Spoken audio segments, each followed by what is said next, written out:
Hi everyone, welcome back to my class students. So morning ಸೆಷನಲ್ಲಿ ನಾನು ನಿಮಗೆ ಹೇಳಿದ್ದೆ, ಸೊ ಯಾವುದೆಲ್ಲ ಫೋಕಸ್ ಮಾಡಿ ನೀವು ಓದಬೇಕು, ಕ್ವಶನ್ ಪೇಪರ್ಸ್ ಓದಿದ್ರೆ ಅಷ್ಟೇ ಸಾಕಾಗಲ್ಲ, ಜೊತೆಗೆ ನೀವು ಏನೆಲ್ಲ ಫೋಕಸ್ ಮಾಡಿ ಓದಬೇಕು ಅಂತ ಕಂಪ್ಲೀಟಾಗಿ ನಿಮಗೆ ನಾನು ಗೈಡ್ ಮಾಡಿದ್ದೆ.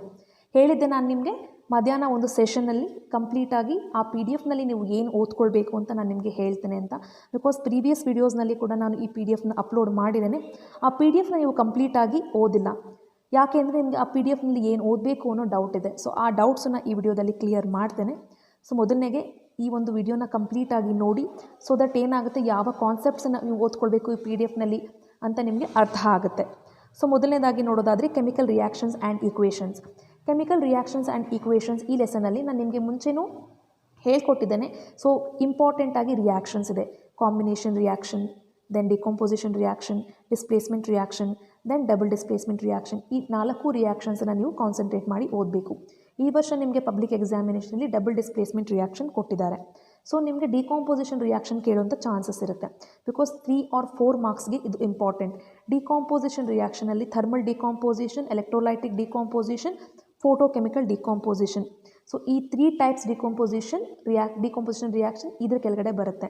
ಸೊ ಇದನ್ನು ಓದ್ಕೊಂಡ್ರೆ ನಿಮಗೆ 3 ಮಾರ್ಕ್ಸ್ ಬರುವಂಥ ಚಾನ್ಸಸ್ ಇರುತ್ತೆ. ಸೊ ಕಂಪ್ಲೀಟಾಗಿ ಇಷ್ಟು ಕಾನ್ಸೆಪ್ಟ್ನ ಫೋಕಸ್ ಮಾಡಿ ಓದ್ಕೊಳ್ಳಿ. ನೆಕ್ಸ್ಟ್ ಈ ಲೆಸನಲ್ಲಿ ನೀವು ಫೋಕಸ್ ಮಾಡಬೇಕಾಗಿರೋದು ಬಂದು oxidation reaction, reduction reaction, redox reaction, rancidity, corrosion. ಈ ಇಷ್ಟು ಡೆಫಿನೇಷನ್ಸ್ನ ಓದ್ಕೊಳ್ಳಿ. ಶಾರ್ಟ್ ಆಗಿದೆ ಇದರ ಡೆಫಿನೇಷನ್. ಇದರ ಜೊತೆಗೆ ಇದರ ಒಂದು ಕೆಮಿಕಲ್ ರಿಯಾಕ್ಷನ್ಸ್ನ ಕೂಡ ಓದ್ಕೊಳ್ಬೇಕು ನೀವು. ಓಕೆ, ಸೊ ನಾನು ಆಗಲೇ ಹೇಳ್ದಂಗೆ electrolytic decomposition and photochemical decomposition ಇಲ್ಲೇ ಇದೆ. ಅದರ ಒಂದು ಈಕ್ವೇಷನ್ಸ್ನ ನೀವು ಟೆಕ್ಸ್ಟ್ ಬುಕ್ನಲ್ಲಿ ರೆಫರ್ ಮಾಡಿ ಇಲ್ಲಿರುವಂಥ ಒಂದು ಡೆಫಿನೇಷನ್ಸನ್ನು ಕತ್ಕೊಳ್ಳಿ. ಓಕೆ, ಇದಿಷ್ಟು ಕೂಡ ನೀವು ಫಸ್ಟ್ ಲೆಸನಲ್ಲಿ ಕಂಪ್ಲೀಟಾಗಿ ಕಾನ್ಸಂಟ್ರೇಟ್ ಮಾಡಿ ಓದಬೇಕಾಗಿರುವಂಥ ಒಂದು ಪಾಯಿಂಟ್ಸ್. ಈ PDF-ನಲ್ಲಿ ನೀವು ಓದಬೇಕಾಗಿರುವಂಥ ಪಾಯಿಂಟ್ಸ್ ಕಂಪ್ಲೀಟಾಗಿ ನೀವು ಇದನ್ನು ಪ್ರಾಕ್ಟೀಸ್ ಮಾಡಬೇಕು. ಸಪೋಸ್ ನಿಮ್ಮ ಎಕ್ಸಾಮಲ್ಲಿ ಇದೇ ರೀತಿ ಕ್ವಶನ್ಸ್ ಕೇಳಲ್ಲ, ನಾನು ಮುಂಚೆನೇ ಹೇಳಿದ್ದೀನಿ, ಈ ರೀತಿ ಕ್ವಶನ್ಸ್ ಕೇಳಲ್ಲ, ಡೈರೆಕ್ಟಾಗಿ ವಾಟ್ ಈಸ್ ಆಕ್ಸಿಡೇಷನ್ ರಿಯಾಕ್ಷನ್ ಅಂತ ಕೇಳೋದಿಲ್ಲ. ಬಟ್ ನಿಮಗೆ ಆಕ್ಸಿಡೇಷನ್ ರಿಯಾಕ್ಷನ್ ಅಂತ ಇದ್ದರೆ ಅದನ್ನು ಅರ್ಥ ಮಾಡಿಕೊಂಡು ಆನ್ಸರನ್ನ ಬರೀರಿ, ಅಷ್ಟೇ, ಸೇಮ್ ಆನ್ಸರನ್ನ ಬರೀರಿ. ಸೊ ನೆಕ್ಸ್ಟ್ ನೋಡೋದಾದರೆ acids, bases and salts. Acids and basis and salts ಈ ಲೆಸನಲ್ಲಿ ನಾನು ನಿಮಗೆ ಮುಂಚೆನೂ ಹೇಳ್ದಂಗೆ pH ಈ ಒಂದು ಕಾನ್ಸೆಪ್ಟ್ ತುಂಬಾ ಇಂಪಾರ್ಟೆಂಟ್. pH ಬಗ್ಗೆ ಕೇಳ್ತಾರೆ, pH ಇಂದ ಹ್ಯೂಮನ್ ಡೈಜೆಸ್ಟಿವ್ ಸಿಸ್ಟಮ್ ಈ ರೀತಿ ಕೇಳ್ತಾರೆ. ಸೊ ಇಲ್ಲಿರುವಂಥ ಇಷ್ಟು ಕಾನ್ಸೆಪ್ಟನ್ನು ಕಂಪ್ಲೀಟಾಗಿ ಪಾಯಿಂಟ್ ವೈಸ್ ಇದೆ, ತುಂಬ ಈಸಿ ಆಗಿದೆ. ಇದನ್ನು ಕಾನ್ಸಂಟ್ರೇಟ್ ಮಾಡಿ ಓದ್ಕೊಳ್ಳಿ. ಸೊ ನಿಮಗೆ ಇದು ಎಕ್ಸಾಮ್ಗೆ ಹೆಲ್ಪ್ ಆಗುತ್ತೆ.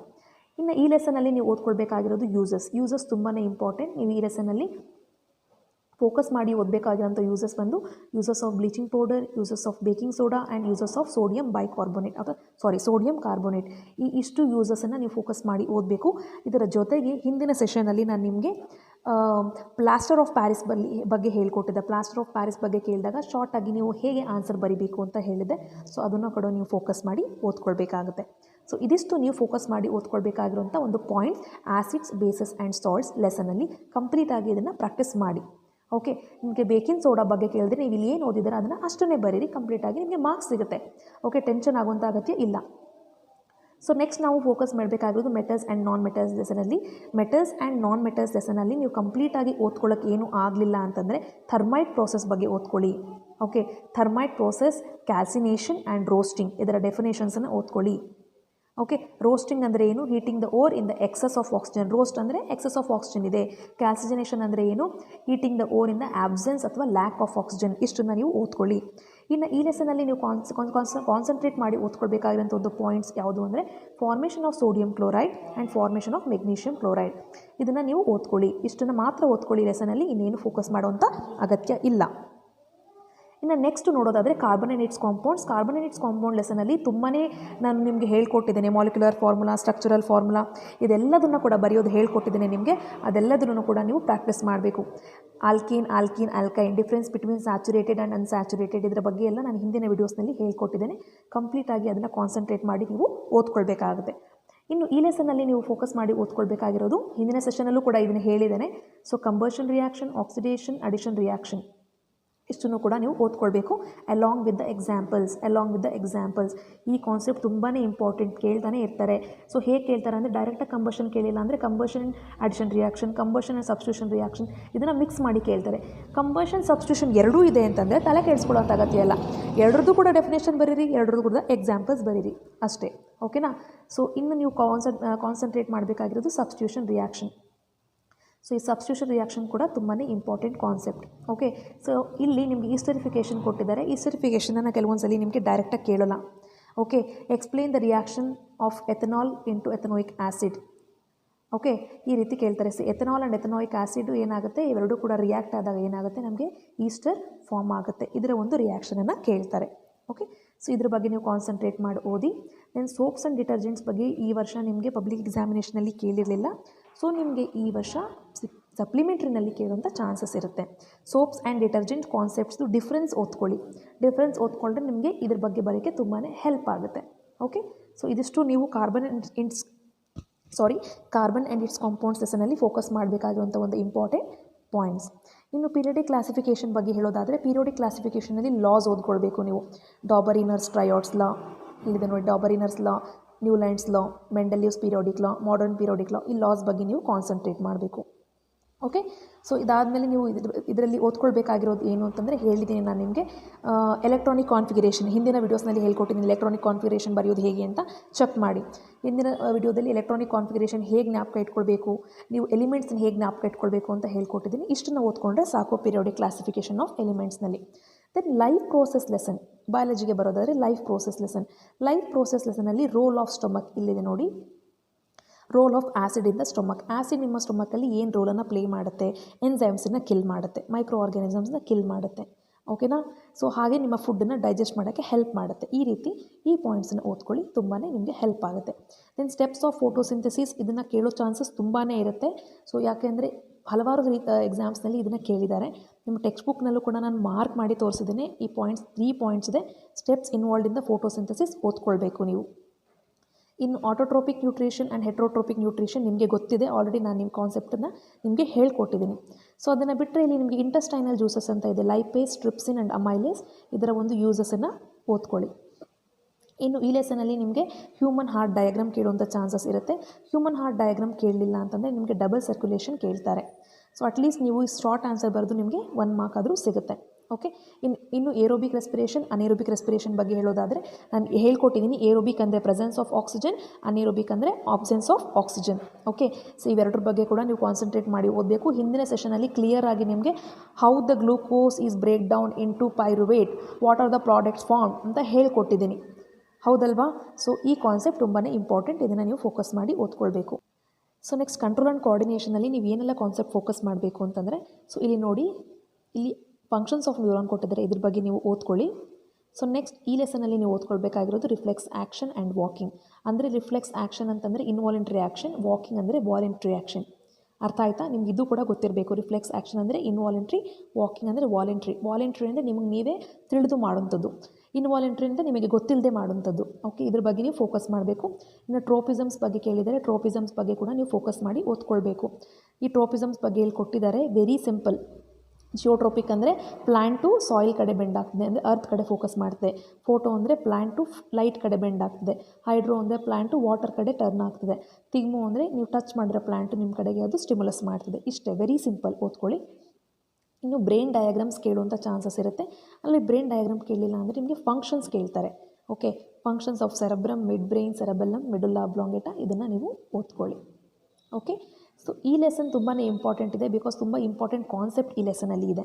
ಗ್ಲ್ಯಾಂಡ್ಸ್ ಬಗ್ಗೆ ಕೇಳ್ತಾರೆ. Pituitary gland is also called as master gland. ಯಾಕೆ? Because it will control and coordinate all the other glands. Okay, next hypothalamus, thyroid gland ಬಗ್ಗೆ ಕೂಡ ಹಿಂದಿನ ವಿಡಿಯೋಸ್ನಲ್ಲಿ ಹೇಳ್ಕೊಟ್ಟಿದ್ದೀನಿ, ಓದ್ಕೊಳ್ಳಿ ಇದನ್ನು. ಅಡ್ರಿನಾಲಿನ್ ಗ್ಲ್ಯಾಂಡ್, ದೆನ್ ಪ್ಯಾಂಕ್ರಿಯಾಸ್, ಇದು ಇನ್ಸುಲಿನ್ ಬಗ್ಗೆ ಕೇಳಿದಾಗ ಹೇಳ್ತಾರೆ. ಸೊ ಇದ್ರ ಬಗ್ಗೆ ನೀವು ಓದ್ಕೊಳ್ಬೇಕು. ಡಯಾಬಿಟಿಸ್ ಬಗ್ಗೆ ಕೇಳ್ತಾರೆ. ಡಯಾಬಿಟಿಸ್ ಬಗ್ಗೆ ಕೇಳಿದಾಗ ನಿಮಗೆ ಈ ಹಾರ್ಮೋನ್ ಜ್ಞಾಪಕ ಇರಬೇಕು. ಓಕೆ, ಸೊ ಇದಿಷ್ಟು ನೀವು ಓದ್ಕೊಳ್ಬೇಕಾಗಿರೋದು. ಇನ್ನು ಇಲ್ಲಿ ನಿಮಗೆ male sex hormones and female sex hormones, ಇದು ಗೊನ್ಯಾಡ್ಸ್ ಅಂದರೆ ಸೆಕ್ಸ್ ಹಾರ್ಮೋನ್ಸ್. ಇಲ್ಲಿ ಫೀಮೇಲ್ದು, ಇಲ್ಲಿ ಮೇಲ್ದು ಕೊಟ್ಟಿದ್ದಾರೆ. ಇದು ಮೇಲ್ ಆ್ಯಂಡ್ ಇದು ಫೀಮೇಲ್. ಸೊ ಈ ಒಂದು ಹಾರ್ಮೋನ್ಸ್ ಬಗ್ಗೆ ನೀವು ಓದ್ಕೊಳ್ಳಿ. ಹಿಂದಿನ ಸೆಷನ್ಸ್ನಲ್ಲಿ ನಾನು ನಿಮಗೆ ಸಾಕಷ್ಟು ಕ್ಲಿಯರಾಗಿ ಹೇಳ್ಕೊಟ್ಟಿದ್ದೀನಿ. ಮೇಲ್ ಹಾರ್ಮೋನ್ ಏನು ಮಾಡುತ್ತೆ, ಯಾವ ಹಾರ್ಮೋನ್ ರಿಲೀಸ್ ಮಾಡುತ್ತೆ, ಟೆಸ್ಟೋಸ್ಟಿರೋನ್ ರಿಲೀಸ್ ಮಾಡುತ್ತೆ, ಫೀಮೇಲ್ ಯಾವ ಹಾರ್ಮೋನ್ ರಿಲೀಸ್ ಮಾಡ್ತಾರೆ, ಪ್ರಾಜೆಸ್ಟಿರೋನ್ ರಿಲೀಸ್ ಮಾಡ್ತಾರೆ. ಈ ರೀತಿ ಪ್ರತಿಯೊಂದನ್ನು ನಾನು ನಿಮ್ಗೆ ಹೇಳ್ಕೊಟ್ಟಿದ್ದೀನಿ. ಈ ಸೆಷನಲ್ಲಿ ಗೈಡ್ ಮಾಡ್ತಾ ಇದ್ದೀನಿ ಯಾವ ಕಾನ್ಸೆಪ್ಟನ್ನ ನೀವು ಓದ್ಕೊಳ್ಬೇಕು ಅಂತ. Okay, so then how do organisms reproduce, ಈ ಲೆಸನಲ್ಲಿ ನೀವು ಓದ್ಕೊಳ್ಬೇಕಾಗಿರೋದು. ಈ ಡಯಾಗ್ರಾಮ್ ಬಗ್ಗೆ ಸ್ವಲ್ಪ ಕಾನ್ಸಂಟ್ರೇಟ್ ಮಾಡಿ. ನೆಕ್ಸ್ಟ್ ಬಡ್ಡಿಂಗ್ ಬಗ್ಗೆ ಕಾನ್ಸಂಟ್ರೇಟ್ ಮಾಡಿ. ಸಿಂಪಲ್ಲಾಗಿ ಏನು ಬರೀತೀರಾ ಅಂತಂದರೆ budding is a process where a bud develop on the surface of the hydra. ಆಮೇಲೆ once the bud is fully developed it will come out from the parent and it will develop into a new organism. ಇಷ್ಟು ಬರ್ಕೊಂಡ್ರೆ ನಿಮಗೆ full marks ಕೊಡ್ತಾರೆ. Okay, so ಹಿಂದಿನ ವೀಡಿಯೋಸ್ನಲ್ಲಿ ಇದ್ರ ಬಗ್ಗೆ ಹೇಳಿದ್ದೀನಿ, ಪಾಲಿನೇಷನ್ ಆ್ಯಂಡ್ ಫರ್ಟಿಲೈಸೇಷನ್ ಬಗ್ಗೆ. ಓಕೆ, ಸೊ ನಿಮಗೆ ಈ ಲೆಸನಲ್ಲಿ ನೋಡಿ ನಾನು ಹೇಳಿದ್ದೀನಿ male hormone male sex hormones ಅಥವಾ ಮೇಲ್ ಒಂದು ರಿಪ್ರೊಡಕ್ಟಿವ್ ಆರ್ಗನ್ ಬಗ್ಗೆ ಕೇಳ್ತಾರೆ. Okay, and changes in the puberty of the girls, ಅಂದರೆ ಗರ್ಲ್ ಏನಾಗುತ್ತೆ ಪ್ಯೂಬರ್ಟಿ ಅಟೆಂಡ್ ಮಾಡಿದಾಗ ಯಾವುದೆಲ್ಲ ಚೇಂಜಸ್ ಅವಳ ಬಾಡಿನಲ್ಲಿ ಕಾಣಿಸುತ್ತೆ. ಇದು ನಿಮಗೆ ಗೊತ್ತಿರುತ್ತೆ, ಈ ಪಾಯಿಂಟ್ಸ್ನ ನೀವು ಓನಾಗಿ ಬರೀಬಹುದು. ಇನ್ನು heredity and evolution lesson complete ಆಗಿ ನೀವು ಓದೋಂಥ ಚಾನ್ಸಸ್ ಇಲ್ಲ. ಈ ಲೆಸನಲ್ಲಿ ನೀವು checkerboard, okay, monohybrid checkerboard and dihybrid checkerboard ಹೇಗೆ ಬರೀಬೇಕು ಅಂತ ಸೆಪರೇಟ್ ವಿಡಿಯೋ ಮಾಡಿ ನಾನು ನಿಮಗೆ ಹೇಳ್ಕೊಟ್ಟಿದ್ದೀನಿ. ಅದನ್ನು ಕಂಪ್ಲೀಟಾಗಿ ನೀವು ಪ್ರಾಕ್ಟೀಸ್ ಮಾಡಿ. ಅದನ್ನು ಬಿಟ್ಟರೆ ಈ ಲೆಸನಲ್ಲಿ ತುಂಬಾ ಇಂಪಾರ್ಟೆಂಟ್ ಟಾಪಿಕ್ ಯಾವುದು ಅಂತಂದರೆ ಇದು ಸೆಕ್ಸ್ ಡಿಟರ್ಮಿನೇಷನ್. ಇದನ್ನು ಓದ್ಕೊಳ್ಬೇಕು. How do sex of the child is determined ಅಂತ ಕೇಳ್ತಾರೆ. ಮದರಲ್ಲಿ ಏನಿರುತ್ತೆ, XX ಇರುತ್ತೆ, ಫಾದರಲ್ಲಿ XY ಇರುತ್ತೆ. X from the mother and X from the father ಏನಾಗುತ್ತೆ, ಗರ್ಲ್ ಬೇಬಿ ಆಗುತ್ತೆ, ಹೌದಲ್ವಾ. Then X from the mother, Y from the father ಏನಾಗುತ್ತೆ, XY ಆಗುತ್ತೆ, ಇದು ಬಾಯ್ ಬೇಬಿ ಆಗುತ್ತೆ. ಸೊ ಇದನ್ನು ನೀವು ಬರೆದು ತಿಳ್ಕೊಳ್ಬೇಕು. ಓಕೆ, ಈ ಕಾನ್ಸೆಪ್ಟ್ ತುಂಬಾ ಇಂಪಾರ್ಟೆಂಟ್ ಈ ಒಂದು ಲೆಸನ್ನಿಂದ. ಓಕೆನಾ. ಸೊ ನೆಕ್ಸ್ಟ್ ನೋಡೋದಾದರೆ ಈ ಲೆಸನಲ್ಲಿ ನಿಮಗೆ ಹೋಮೋಲಾಗಸ್ ಆರ್ಗನ್ಸ್ ಆ್ಯಂಡ್ ಅನಾಲಾಗಸ್ ಆರ್ಗನ್ಸ್ ಅಂತ ಇರುತ್ತೆ. ಇದನ್ನ ಮಲ್ಟಿಪಲ್ ಚಾಯ್ಸಲ್ಲಿ ಕೇಳುವಂಥ ಚಾನ್ಸಸ್ ಇರುತ್ತೆ. ಇದನ್ನು ನೀವು ಓದ್ಕೊಳ್ಳಿ. ಇನ್ನು ಅವರ್ ಎನ್ವಿರಾನ್ಮೆಂಟಲ್ ಲೆಸನಲ್ಲಿ ನಿಮ್ಗೆ ಏನೇ ಬಂದು ನೀವು ಅದನ್ನು ಆರಾಮಾಗಿ ಓನಾಗಿ ಬರಿಬೋದು. ನೀವು ಕಾನ್ಸಂಟ್ರೇಟ್ ಮಾಡಿ ಓದ್ಕೊಳ್ಬೇಕಾಗಿರೋದು ಫುಡ್ ಚೈನ್ ಬಗ್ಗೆ, ಟ್ರಾಪಿಕ್ ಲೆವೆಲ್ ಬಗ್ಗೆ ತುಂಬಾ ಒಂದು ಸ್ವಲ್ಪ ಕಾನ್ಸಂಟ್ರೇಟ್ ಮಾಡಿ ಓದಿ. ಏನಂತಂದರೆ ಟ್ರಾಪಿಕ್ ಲೆವೆಲ್ ಅಂದರೆ ಏನು, level of food chain is called as trophic level.